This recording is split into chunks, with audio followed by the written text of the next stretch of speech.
Good morning, cadets. Welcome back to our Black Myth Wukong playthrough, where we're gonna start with a read for the Macaque Chief before we give more tries to defeat Yellowbrow. And yeah, once chief among the ranks, his countenance dark, in crimson silk pants, a striking mark. With icy blows, he mocks their plight, adjusting with his foes left in a fright. The macaque chief knelt with his back hunched, holding his dark wings before the golden Buddha statue at the feet of Yellowbrow. Yellowbrow raised his hand, pinching the feathers, and said, "Such crude methods. The one who dared to use them on you monkeys was truly ignorant of the ways of the world." With that, he waved his spine shaft cudgel, and specks of wheel poured over the macaque chief, shining like the galaxy. The black wings trembled and retracted back into the monkey's body. Macaque Chief was stunned and reached to touch his back, overjoyed. Yellowbrow laughed heartily. "You are a chief under Sun Wukong. Now that he is dead, you need not wonder anymore. I'm rebuilding the new Thunderclap's temple to save all from suffering. Why not stay here?" Seeing the Macaque Chief hesitate, Yellowbrow continued. "I know you have endured much hardship. To rank among the high, one must first toil among the low. You have already been low and toiled. Now join me, and my teachings will elevate you among the highest." Macaque Chief scratched his head, seeming tempted. Yellowbrow added, "In this world, the weak are often oppressed, while the strong act with impunity. The suffering you endured was ultimately due to a lack of power. Think about it. If you had the abilities of that monkey who wreaked such havoc in the Celestial Palace, it would have been others who would have suffered." Recalling the bitterness and hardships of the past years, the Macaque Chief couldn't help but shed tears. He quickly prostrated himself at the feet of the fat monk, kowtowing repeatedly. Yellowbrow laughed heartily, unfastened the sack at its waist, and placed the Macaque Chief inside. "Very well. I will teach you now," he said. Yikes. Okay. And that's all the chiefs for now. King is gonna be Yellowbrow. Gonna assuming characters. Who could it be? Maybe I missed somebody. We'll see. Alright. And there could be potentially be a cut around here. And the try that is successful for me defeating Yellowbrow is gonna remain in the recording. So yeah, hopefully it doesn't take me too long to deal with him. So let's get started.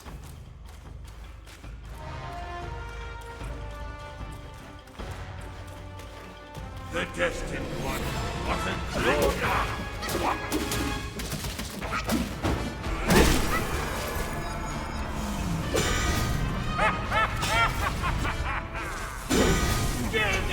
His life on revenge of you wits.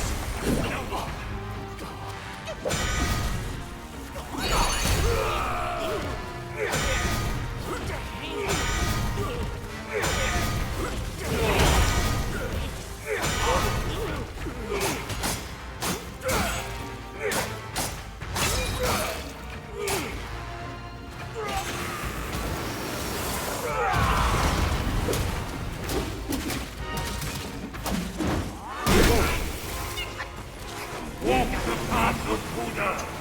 Go with it, not without.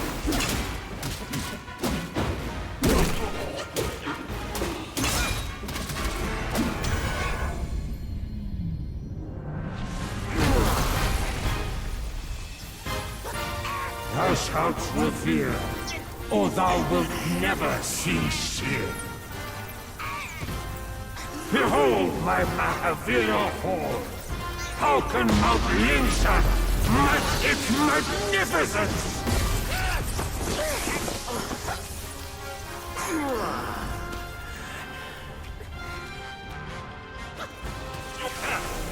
You seek the land of death. There is only a abyss, and no abyss is me.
Escapes my perception and knowledge.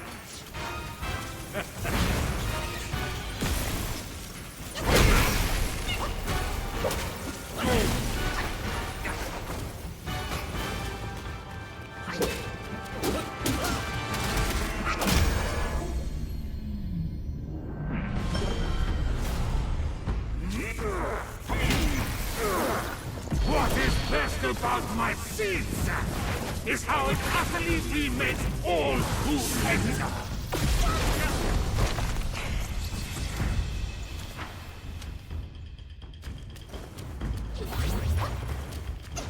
Not again will I abide by the scriptures. Mutilation! Ha! I'm creating a new land of bliss.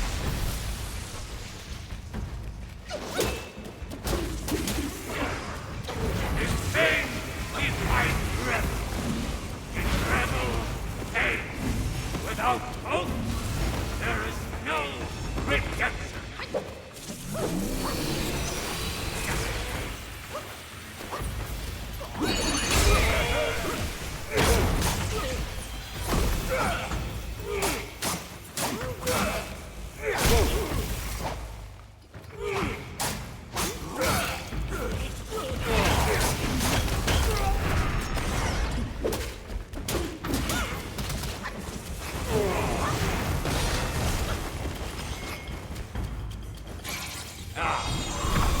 Deceive me through sight and sound to meet you in combat, devoid of any relics, to see who prevails.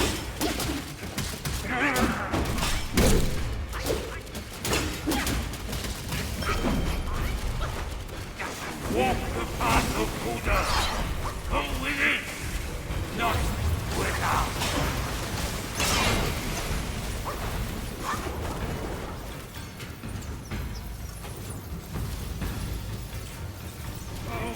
Mighty and high from across the land, they all bow and hail me. Who are you to defy me?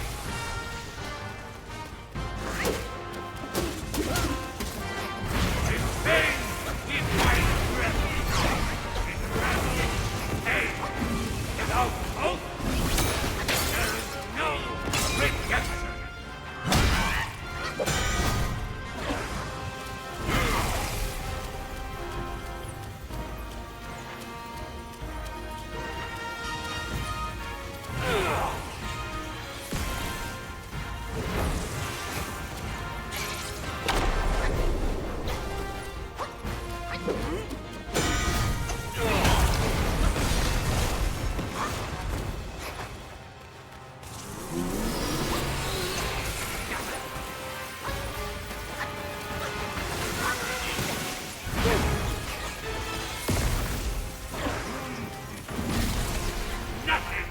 Escapes my perception and knowledge.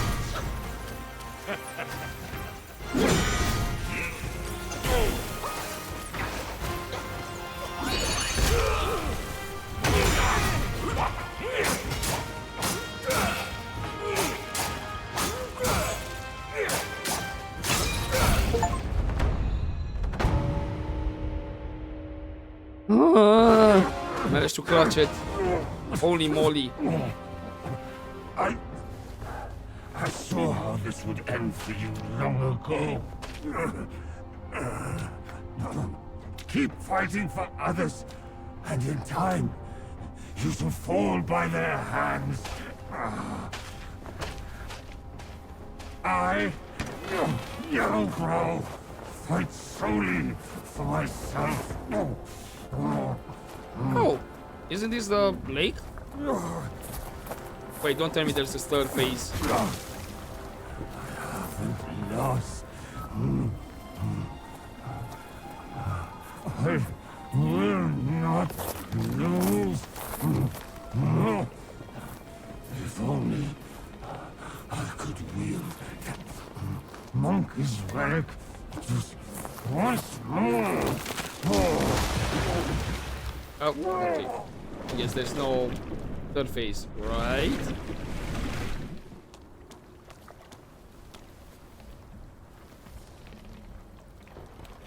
Also, what was that? Oh, This rogue stole my seed sack and fled here. With Wukong's relic, he made it a soul-snatching vessel. He also took my look and my name to trick his old foes into vengeance. Ow! Gah, you potbelly! I should have figured out it was you. Forgive my little deception. Stolen once, I buy it. Stolen twice, I doubt it. Your doubt is fair. I shouldn't have underestimated his nerve. I meant to subdue him myself, but you two were swifter.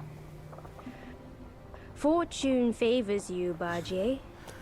But I see great potential in this young one. He might just be... the right monkey. Enough of this empty talk. I don't care if Yellowbrow drowns in the lake. We can't have Wukong's relic sink with him.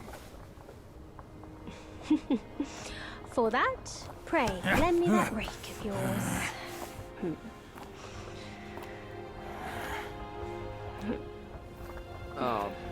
gonna make it a fishing rod, extended, or...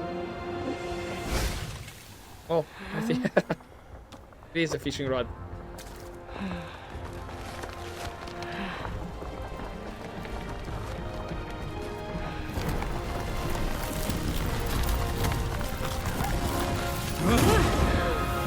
Whoa!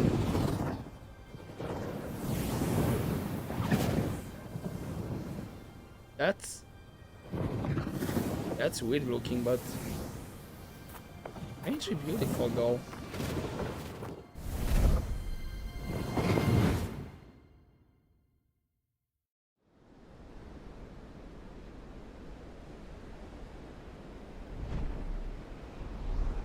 Story time. Yeah, forgot about this. What's gonna be the style now?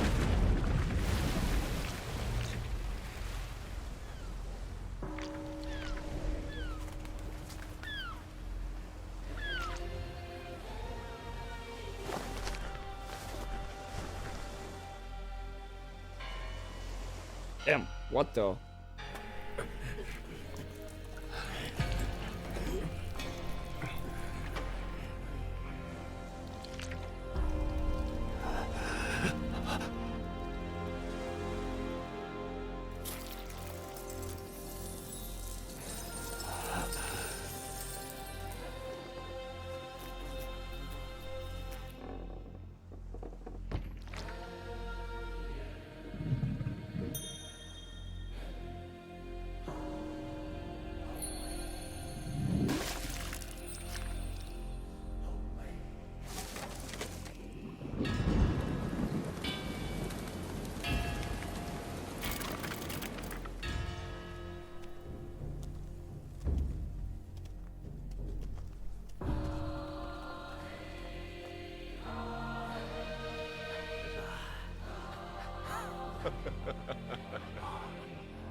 You tarried in the mortal world for a good while, didn't you?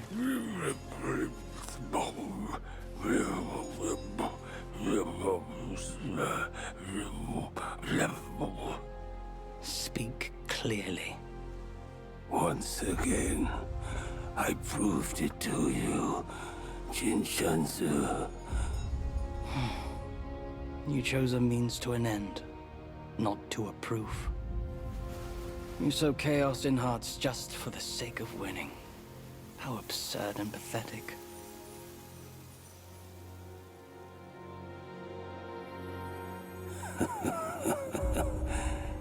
If not for winning, why debate over means and ends?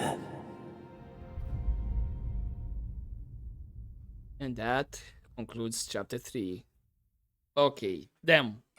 That stone monkey merely named himself a sage, yet this altar boy dared to found his own faith and proclaim himself Buddha. Your faith is firm and will unwavering. You resisted his lures. All those who were high and mighty found their minds lost and their faith stained. But was it truly because of their devotion to Yellowbrow? As you braved ice and snow, did the stench of shattered ego reach your nose?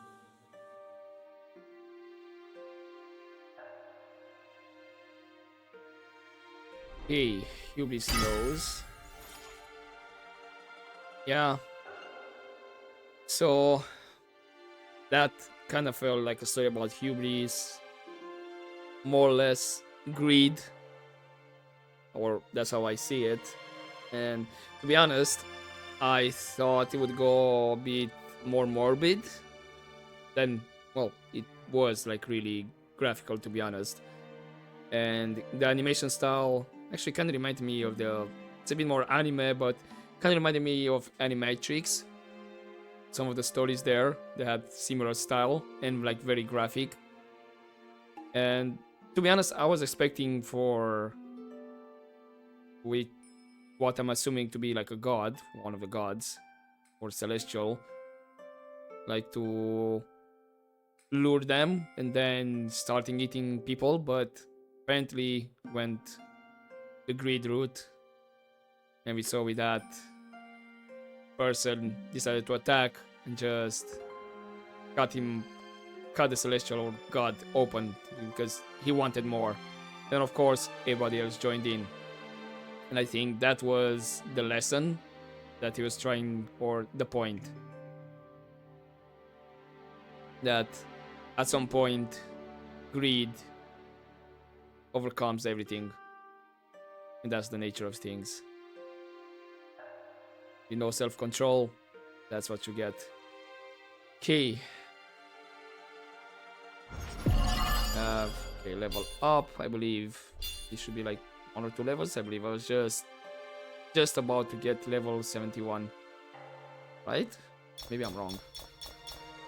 Okay, Cosmoridians. Gold 3 core.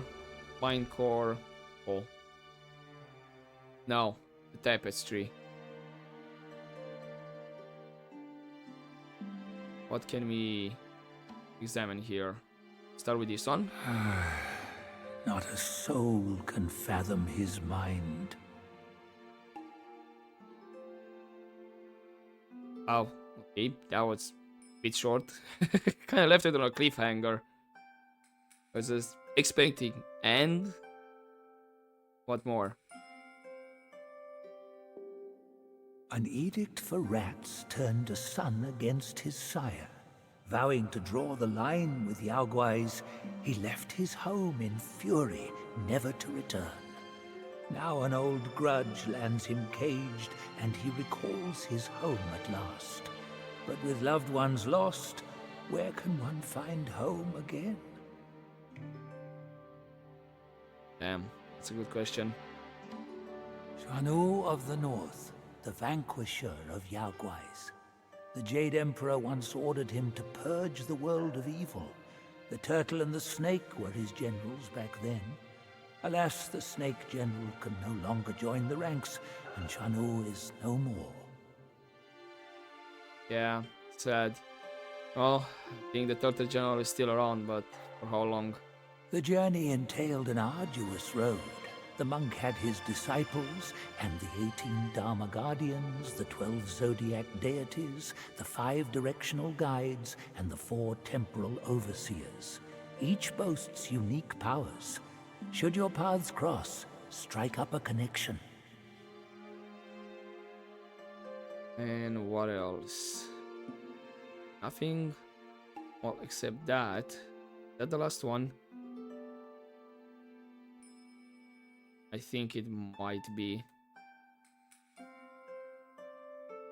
For half a verse of the ultimate truth, Snow Mountain ascetic gave his life, so attained Buddhahood. Such is the sole way to rise above all and build a faith. If those with talents should proudly scorn the rules and do as they please, how then may all the realms enjoy peace and prosperity? Good question.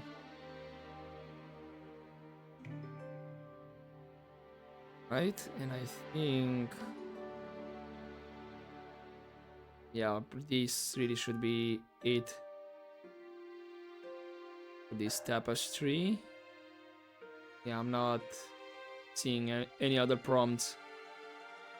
Alright. Well, this was an interesting chapter. We met a couple more friends along the way. I'm still curious to see about the horse character. Can't remember if we have a name for that character. Maybe I already read about him, but I can't remember. I guess I'll have to check the journal, the data entries, and maybe I'll find him in there. But so far, this is the second time we just met him, had a quick chat, and that's about it. So I'm curious in which chapter he's gonna come into play. Maybe in chapter 4? Or, I don't know, I don't know how many chapters there are. I think there are like 6. But not sure. Anyway, I'm gonna leave it here for this episode. It might be a bit on the shorter side.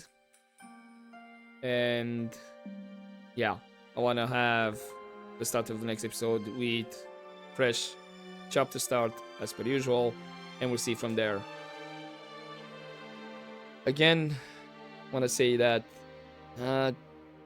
this last boss was again a bit more difficult, and apparently there was no trick to it when he was transforming to gold form or bronze or whatever the color. You literally had to hit him until you broke his form. And I think I was doing more damage with the heavy attacks. That's why I was trying to keep them for that particular moment. But hey, I'm glad that I managed to clutch it that try.